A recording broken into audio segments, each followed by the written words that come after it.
한 목사님이 어릴 때 시골에서 신앙생활을 하게 됐습니다.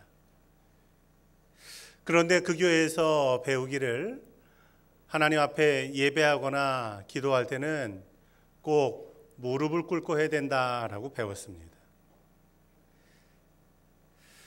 의자에 앉아서 예배드리거나 기도하는 건 교만한 일이다, 이렇게까지 얘기를 들었습니다. 그런데 중학교를 졸업하고 고등학교를 서울로 오게 됐습니다. 그래서 주변에 있는 교회를 찾아서 갔더니 예배드리는데 글쎄 의자에 앉아서 예배를 드리는 것입니다. 속으로 생각하기를 나도 이 교회에서 예배드리다 교만해지면 어떻게 할까, 이렇게 걱정을 했다라는 겁니다. 그러다가 이분이 미국으로 유학을 갔습니다. 그리고 유학을 갔다가 돌아와서는 고향 교회를 방문하게 됐습니다. 그런데 고향 교회를 방문하고 깜짝 놀랐다라는 것입니다. 고향 교회에 의자가 다 놓여 있더라는 것입니다. 우리는 신앙생활하면서 나도 모르게 잘못된 편견 혹은 오해를 가질 때가 있습니다. 오늘 우리가 읽은 말씀은 편견을 가지고 있었던 나다나엘이 예수님을 만나 믿음을 가지게 된 그러한 말씀입니다.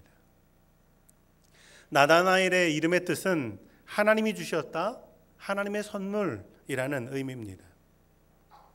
오늘 말씀에 나오는 나다나엘이 누굴까요? 성경학자들은 이 나다나엘이 복음서에 나오는 12제자 가운데 바돌로메라고 그렇게 말합니다. 왜냐하면 오늘 말씀이 제자를 부르시는 그런 말씀 가운데 있기 때문입니다. 그런데 왜 복음서에서는 이 나다나엘을 바돌로메라고 부르고 있는 것일까요? 바돌로메라고 하는 건 이름이 아닙니다.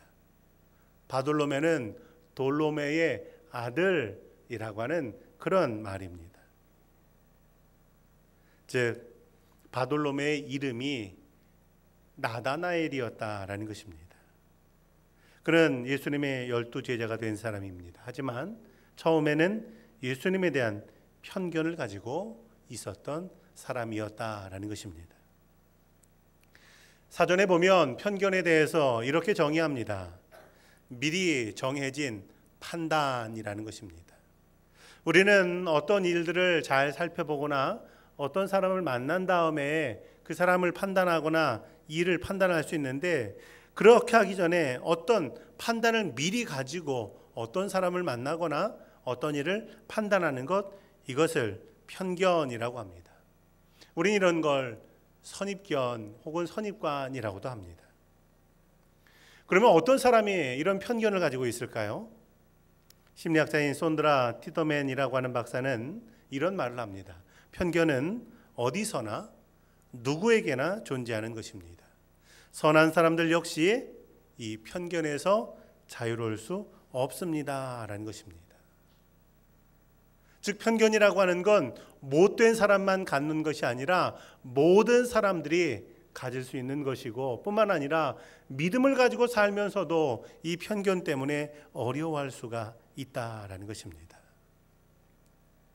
나다나엘이라는 사람은 그 사람의 이름처럼 하나님의 선물 같은 사람입니다. 그는 분명한 믿음이 있습니다. 48절에 보면 예수님이 나다나엘을 향해서 이렇게 말씀하십니다. 내가 무화과나무 아래에 있는 것을 보았다. 그러자 그 말씀을 들은 나다나엘이 이런 대답을 합니다. 당신은 하나님의 아들이십니다. 이게 어떤 상황일까요? 어떻게 보면 선뜻 이해가 되지 않는 말씀과 대답입니다. 이스라엘은 6개월 동안 이 건기입니다. 이 건기 때는 매우 더운데, 그런데 나무 그늘에만 들어가도 시원한 것이 이 지역의 기후입니다.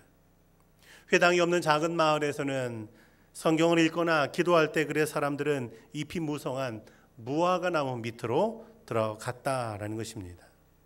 예수님께서 나다나엘을 향해서 내가 무화과 나무 아래에 있는 것을 보았다라고 하는 말씀의 의미는 내가 믿음을 가지고 말씀을 읽고 그리고 기도하는 것을 내가 보았다라는 것의 그런 말씀입니다. 이처럼 나다나엘은 믿음의 사람이었습니다. 그런데 그에게는 한 가지 편견이 있습니다. 그 편견은 나사렛에서 무슨 선한 것이 날 수 있겠느냐라는 것입니다. 오늘 말씀처럼 때로 우리에게도 이런 편견이 있습니다. 그리고 이 편견이라고 하는 건 예수님을 만나고 성숙한 믿음의 길로 나아가는데 때로는 방해물이 되기도 합니다. 우리는 어떻게 이 편견을 극복해야 됩니까? 믿음 안에서 편견이라고 하는 것은 어떤 것입니까? 오늘 말씀을 중심으로 몇 가지로 함께 은혜를 나누고자 합니다. 첫 번째로 믿음의 삶은 끊임없이 편견을 극복하는 삶이다라는 것입니다. 예수님 만나고 제자가 됐던 빌립, 그 빌립은 나다나엘을 찾아가서 예수님을 소개합니다. 45절 말씀을 보면 모세가 율법에 기록했고 여러 선지자가 기록한 이를 만났으니 요셉의 아들 나사렛 예수시다라는 것입니다. 오늘 빌립은 나다나엘에게 예수님을 소개할 때 두 가지를 말합니다. 한 가지는 예수님은 모세와 예언자들이 말씀으로 예언했던 그 메시아라고 하는 것입니다. 그리고 또 한 가지는 예수님은 나사렛 출신이고 요셉의 아들이다라는 것입니다. 이것을 들은 나다나엘은 이런 대답을 합니다. 나사렛에서 무슨 선한 것이 날 수 있느냐라는 것입니다. 이 대답 하나가 사실 나다나엘이 가지고 있는 편견이기도 하지만 동시에 그가 가지고 있는 믿음의 한계가 되고 있었다라는 것입니다. 나사렛이라고 하는 마을은 갈릴리 지역에 있는 조그마한 마을입니다. 어떻게 말하면 갈릴리도 예루살렘에 비하면 시골이라고 할 수 있는데 시골 중에서도 작은 마을이 나사렛, 아무도 알아주지 않는 곳이 나사렛이라고 말할 수 있습니다. 그러면 이 말을 하고 있는 나다나엘은 어디 사람일까요? 이 사람도 예루살렘 사람은 아닙니다. 이 사람도 갈릴리 사람이었고 그 갈릴리에서 그나마 조금 잘 사는 지역이었던 가나라고 하는 지역의 사람이 바로 나다나엘이었습니다. 나다나엘은 오늘날로 말하면 읍내에 사는 사람이고 그리고 나사렛이라고 하는 동네는 읍내에서 멀리 떨어져 있는 시골 동네라고 말할 수 있습니다. 이것이 지금 나다나엘에게 편견으로 다가오는 것입니다. 그런 시골 동네에서 무슨 대단한 사람이 날 수가 있겠느냐라는 것입니다. 뿐만 아니라 나다나엘엔 또 한 가지 한계가 있었습니다. 구약 성경을 보면 메시아는 다윗이 살았던 마을 베들레헴에서 태어날 것이라고 예언되어 있었습니다. 그런데 메시아가 나사렛 사람이라고 말할 때 이 나다나엘은 쉽게 받아들일 수가 없었던 것입니다. 그런데 어떻게 된 겁니까?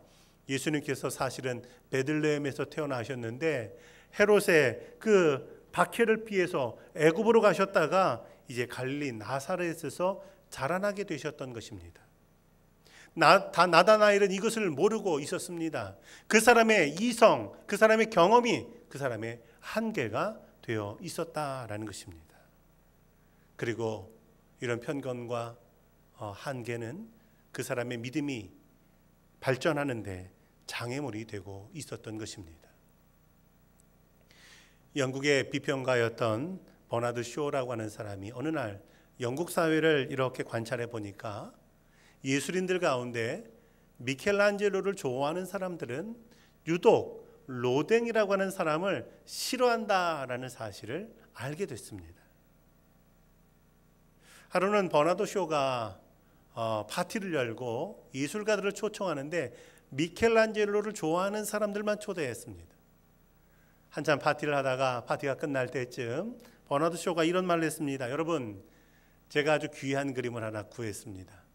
여러분에게 보여드리고 싶습니다. 그림을 가지고 나와서 사람들에게 보여주고는 이 작품은 로댕의 작품입니다 라고 소개했습니다.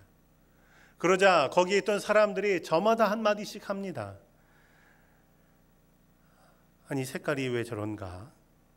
어떤 사람은 구도가 형편없다.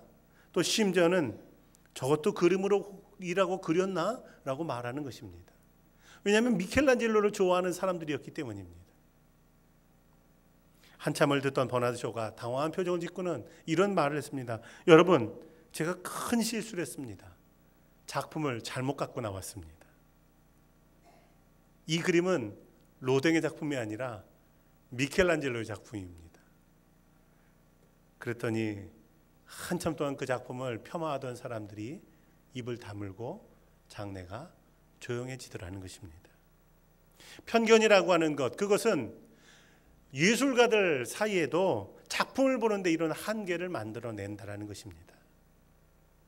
나다나엘이 가지고 있었던 편견, 그것은 이제 예수님을 바로 만나지 못하게 하고 있는 것입니다. 그때 빌립은 나다나엘에게 뭐라고 말합니까? 오해하고 있는 거라고, 그게 아니라고 설명하지 않습니다. 한마디, 와서 보라 라고 말합니다. 예수님을 만나기만 하면 내가 가지고 있는 편견과 그 한계가 깨어질 수 있다라고 하는 그런 대답이었던 것입니다. 때로 우리는 자기 나름대로의 고정관념에 사로잡혀 삽니다. 그런데 주님을 뜨겁게 만나기 위해서는 내 생각도 깨뜨려버리는 결단이 필요하다라고 하는 사실입니다. 나다나엘은 빌립의 그 말을 듣고 예수님 앞으로 나아가기로 결단합니다. 그리고 예수님을 만났습니다. 그것이 이 나다나엘이라고 하는 사람의 삶에 놀라운 변화를 일으키게 된 것입니다. 이번 학기 가을 화요성서 아카데미의 주제는 자기 생각의 한계라는 것입니다. 구약 사사시대의 사람들은 자신의 이성과 자신의 경험 한계 안에서 살아갑니다. 그것을 성경은 사람들이 자신의 소견대로 살았다라고 그렇게 말합니다. 그런데 그 한계를 뛰어넘은 사람들이 있습니다. 그 사람들이 바로 사사들입니다. 특별히 사사 가운데 여성 사사였던 드보라가 있습니다. 당시는 여성과 남성에 대한 차별이 있을 때였습니다. 당시 사람들은 여성으로 태어나지 않은 것을 감사합니다라고 기도할 정도였다라는 겁니다. 이런 시대에 하나님께서 여성이었던 드보라를 부르셨습니다. 그 부르심에 대해서 많은 편견이 있습니다. 사람들은 어떻게 여성이 사사가 될 수 있냐고 말할 수 있습니다. 드보라 자신도 내가 어떻게 사사가 될 수 있느냐라고 생각합니다. 그런데 하나님이 부르실 때 그 부르심에 대해서 드보라는 아멘으로 응답했습니다. 즉 하나님을 만나는 경험을 그가 하게 되었다라는 것입니다. 그렇게 될 때 어떤 일이 일어납니까? 결국 이스라엘을 괴롭혔던 시스라의 철병거를 모조리 쓰러뜨리며 결국은 승리의 찬양을 부르게 되었다라는 것입니다. 우리는 믿음의 삶에 있어서 때로는 편견을 가질 때가 있습니다. 믿음은 그저 영적인 일이지 내 삶의 구체적인 일과는 관계가 없다라고 하는 생각입니다. 직장과 직업의 문제는 경제적인 일이고, 건강의 문제는 의료적인 일이고, 다른 사람과의 관계는 개인적인 일이다라고 생각합니다. 그런 문제에 대해서는 예수님이 답이 될 수 없다라고 생각할 수도 있습니다. 그런데 예수님께서 뭐라고 말씀하십니까? 너희 목마른 자들아 물로 나오라. 돈 없는 자도 오라. 너희들 와서 사 먹되 돈 없이 값 없이 와서 포도주와 젖을 사라라고 말씀하십니다. 이 말씀은 예수님 앞에 나온다라고 하는 건 그저 영적인 문제라고 하는 편견 혹은 한계를 뛰어넘고 삶의 모든 문제, 그 문제를 가지고 예수님께 나오라고 하는 그런 초청의 말씀인 것입니다. 그리고 그 말씀에 응답해서 예수님께 나오고 예수님을 만나는 사람들마다 예수님은 그 삶의 답을 허락해 주신다라는 것입니다. 믿음에 어떤 편견이 있습니까? 어떤 한계가 있습니까? 그것을 뛰어넘고 예수님께로 나아가는 교우들 되기를 주의 이름으로 축원합니다. 두 번째로 믿음의 삶은 편견 없으신 예수님을 새롭게 만나는 것이다라는 것입니다.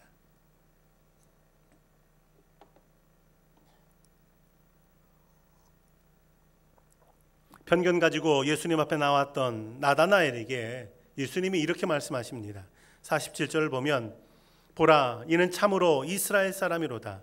그 속에 간사함이 없도다라는 것입니다. 분명히 나다나엘은 예수님을 향해서 편견을 가지고 나아가는데 예수님은 그 나다나엘을 향해서 편견 없이 나아오셨다라는 것입니다. 예수님은 그의 모든 걸 아시지만 그의 부족함과 연약함을 보지 않으시고 그에게 있는 믿음을 보아 주신다라는 것입니다. 마찬가지로 우리가 예수님 앞에 나아갈 때 얻게 되는 담대함이라고 하는 건 어떤 것입니까? 그건 우리 삶에 허물도 많고 부족함도 많이 있지만 예수님께서 그걸 보아주시는 게 아니라 우리 속에 예수님을 신뢰하며 의지하는 그 믿음을 보시며 그리고 우리를 맞아주신다라고 하는 사실입니다. 예수님께서는 나다나엘이 가지고 있는 이런 편견에도 불구하고 그의 정직함을 칭찬해 주셨습니다. 사실 예수님께서 3년 동안 사역을 하시는 동안 얼마나 많은 편견과 오해 가운데 계셨습니까? 사람들은 예수님에게 뭐라고 말합니까? 세리와 죄인들의 친구다. 어떻게 장기의 집에 들어가서 음식을 먹고 잠을 잘 수 있느냐? 먹고 마시기를 좋아한다. 심지어는 예수님을 향해서 미쳤다. 예수님이 기적을 일으키는 것은 마귀의 능력을 가지고 하는 것이다 라고 말합니다. 예수님은 수많은 편견과 오해 가운데에서 3년 동안 사역을 하셨지만 그런데 그 어떤 사람도 편견 없이 바라봐 주셨습니다. 그리고 편견 없이 맞아 주신 분이 바로 예수님이십니다. 한 사람에 대해서 이런 평가가 있습니다. 그 사람은 영웅적이지만 인색하고 고귀하지만 이기적이고 호언장담하는 것 같지만 꾸밈없이 말하고 용감하지만 소심하고 관대하지만 포악한 사람이다. 어떤 사람일까요? 이중인격자입니까? 윈스턴 처칠이라고 하는 사람에 대한 평가입니다. 처칠을 읽는 40가지 방법이라는 책에 보면 그는 키가 작고 뚱뚱했으며 위스키와 시가를 즐겼고 잘 울었다. 또 늦잠 자는 것을 좋아했다. 그러나 그는 2차 세계대전이 발발하고 전시내각의 총리가 됐을 때 영국 국민을 향해서 라디오 연설을 통해서 이런 말을 했다. 하나님의 섭리 아래 모든 것이 잘 될 것입니다. 우리는 실패하지도 주저하지도 않을 것이고 약해지거나 지치지도 않을 것입니다. 우리는 절대로 포기하지 않습니다. 그는 결국 2차 세계대전을 승리로 이끌었습니다. 그에게는 많은 부족한 점, 연약한 점이 있었지만 하나님을 신뢰하는 믿음 그리고 평화를 지켜야 되겠다는 굳은 의지가 결국은 그 전쟁을 승리로 이끌도록 도왔다라는 것입니다. 우리가 사람을 볼 때 멀리서 보는 것과 가까이서 보는 것은 차이가 있습니다. 멀리서 볼 때는 얼굴이 깨끗해 보이지만 가까이서 보면 얼굴에 점도 많이 있고 얼굴에 흉터도 있다는 사실을 알게 됩니다. 이때 우리는 거리와 관계없이 그 사람에게서 무엇을 볼 것인가라고 하는 건 우리가 선택하는 것입니다. 예수님께서는 나다나엘의 모든 걸 아시지만 그러나 그의 진실함을 보십니다. 그리고 그 속에 간사한 것이 없는 사람이다라고 그를 칭찬해 주셨다라는 것입니다. 미국 사람들이 제일 존경하는 대통령으로 언제나 아브라함 링컨 대통령이 꼽힙니다. 그 링컨 대통령이 암살되던 날 나중에 그의 소지품을 정리해 보니까 소지품 가운데 신문을 스크랩한 조각이 나왔다라는 것입니다. 거기에는 이런 내용이 있었습니다. 아브라함 링컨은 역대 정치인들 중에서 가장 존경받을 만한 사람이다. 링컨은 왜 자신의 주머니에 자신에 대해서 이렇게 좋은 기사를 쓴 그 신문을 스크랩해서 넣고 다녔을까요? 힘들고 괴로울 때마다 그걸 꺼내서 읽고 그리고 위로를 얻기 위해서였다라는 것입니다. 우리 삶에 여러 가지 부족한 점이 있지만 그 가운데 장점을 끄집어내고 그리고 긍정적인 모습을 바라봐주는 것, 그것이 또 하나의 믿음의 모습이다라고 하는 사실입니다. 예수님은 나다나엘을 향해서 빌립이 너를 부르기 전에 내가 무화과 나무 아래에 있을 때 보았다 말씀하십니다. 나다나엘은 무화과 나무 아래에서 하나님을 기다리며 그리고 말씀을 읽고 기도하는 시간을 가지고 있었습니다. 이스라엘 백성들에게 있어서 무화과 나무는 특별한 의미를 가지고 있는 것이, 언제나 주변에 강대국들이 많아서 농사를 지어도 그 농사의 열매를 자신들이 먹지 못할 때가 많이 있었습니다. 그런데 한 번은 스가랴 선지자가 이런 예언을 합니다. 그날이 오면 너희는 서로 자기 포도나무와 무화과 나무 아래로 이웃을 초대하게 되리라. 무슨 말입니까? 메시아가 오시는 날이 오면 너희에게 참된 평화가 올 것인데, 그때가 되면 너희가 갖고 왔던 그 열매들을 너희 손으로 먹는 날이 오리라는 것입니다. 그런 무화과 나무 아래에서 나다나엘은 메시아가 오시기를 기다렸고 그리고 자신의 민족을 위해서 기도했습니다. 주님께서는 다른 모든 것은 제쳐놓고 그의 그 믿음 한 가지를 보시고 그를 칭찬하고 그를 세워주셨고 그리고 그를 만나 주셨다라는 것입니다. 예수님께서는 무화과나무 밑에 있는 나다나엘만 보시는 분이 아닙니다. 뽕나무 위에 올라가 있는 삭개오도 보셨습니다.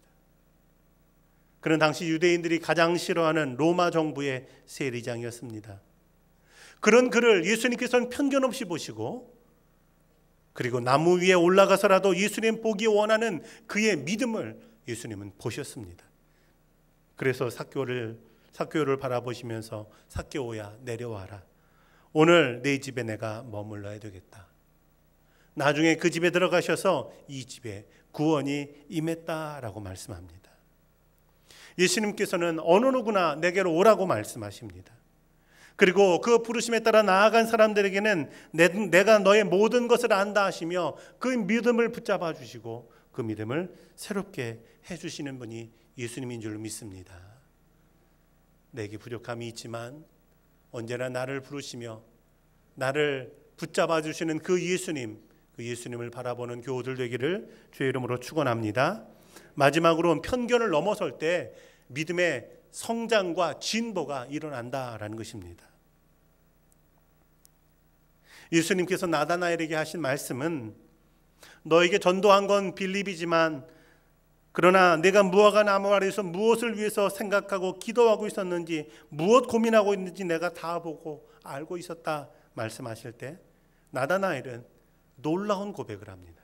오늘 우리가 읽은 49절을 보면 랍비여 당신은 하나님의 아들이시요 당신은 이스라엘의 임금입니다 라는 고백입니다. 지금 나다나엘의 입에서 이런 고백이 나오는 건 놀라운 변화입니다.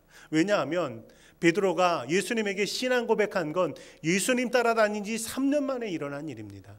주는 그리스도시요 살아계신 하나님의 아들입니다 라는 고백이 예수님의 제자로 산 지 3년 만에 한 고백인데, 지금 나다나엘은 예수님을 만나자마자 그 고백을 하고 있습니다.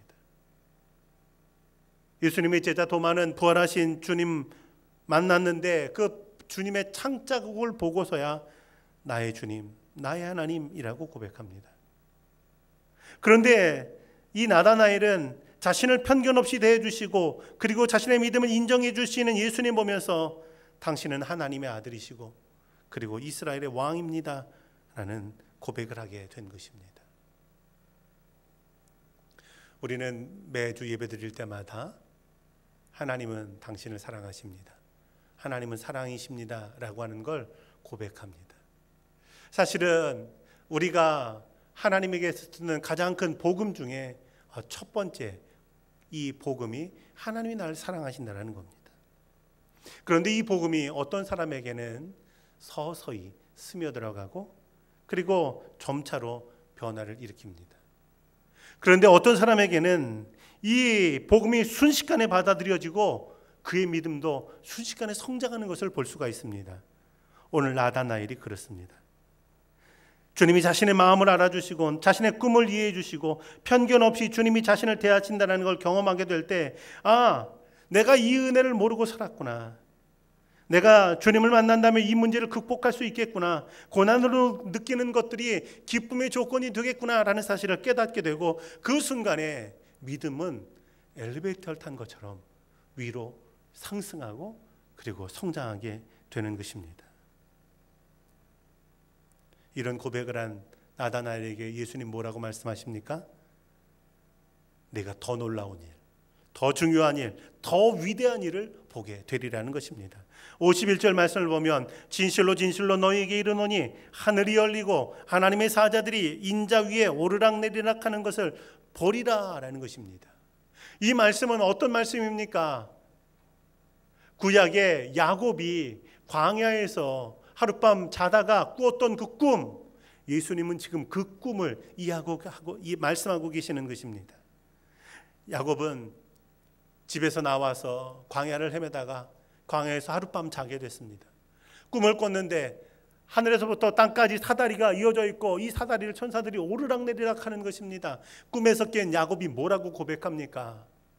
이 빈들, 내가 혼자 있는 줄 알았는데 하나님이 과연 여기 계셨구나라는 것입니다. 하나님이 나와 함께 하시는구나 라는 것을 깨닫게 된 꿈이 바로 이 꿈입니다. 예수님께서 나다나엘에게 이 말씀을 하신 이유는, 이제 지금은 내가 눈으로 나를 보고 있지만, 그런데 이제는 내가 하늘에 올라가는 것도 너가 보게 될 것이고, 뿐만 아니라 어떤 삶의 환경 중에라도 내가 너와 함께 있는 것을 내가 알게 되리라 라는 말씀입니다. 예수님께서 어떻게 보면 부활과 승천, 그리고 임마누엘이 주님이 영원히 우리와 동행하신다라는 것을 나다나엘에게 첫 번째로 그 메시지를 전하신 것입니다. 어떻게 이런 변화가 일어났습니까?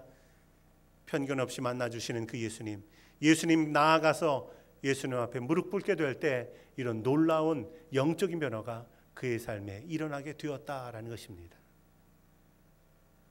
예수님의 마음을 품었던 사도 바울은 뭐라고 말합니까? 유대인이나 헬라인이나 종이나 자유인이나 남자애나 여자애나 차별이 없습니다 라고 고백합니다. 다시 말하면 은혜 받고 보니까 이 세상에 편견과 차별을 가지고 볼 사람은 아무도 없다라는 것입니다.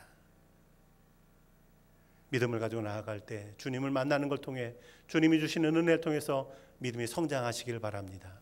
뿐만 아니라 그 은혜의 능력 가지고 차별 없이 편견 없이 내 자녀를 보고 이웃을 보고 교우를 바라보는 그런 복된 교우들이 되시기를 주의 이름으로 축원합니다.